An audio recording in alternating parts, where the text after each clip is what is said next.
కానీ రే Paytm batch నన్ను తగులుకుందాం అనుకుంటే మీ ఓడికే ప్రమాదం, గుర్తుపెట్టుకోండి. నేను జనం కోసం బతికే మనిషిని, జనం డబ్బుల కోసం బతికే మనిషిని కాదు. వద్దు గురు, నా జోలి వద్దు. జగన్ గారు, నేను మళ్ళీ చెప్తున్నా, నాకు రాజకీయాలు వద్దు. నాకు కావాల్సింది నేను అమరావతి రైతుల కోసం నిలబడ్డాను, జనం కోసం నిలబడతా. అది ఏ పార్టీ అయినా, అది మీరైనా ఇంకో పార్టీ అని ఎవరైనా సరే, ఎదురొస్తే జనానికి ఎదురొస్తే మాత్రం నేను నిలబడతా. కానీ నేను మాట్లాడుకుందా ఇంక నుంచి.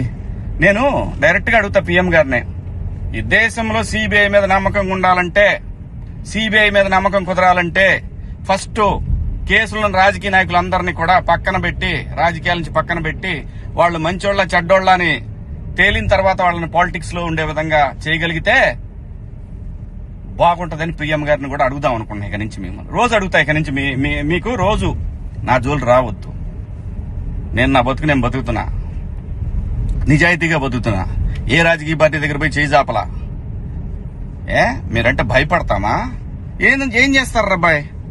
మీ గవర్నమెంట్ ఉన్నప్పుడే ఏం చేయలేకపోయారు. నన్ను ఎందుకు చేయలేకపోయారు తెలుసా? పైన నేచర్ ఒకటి ఉంది రాబాయ్.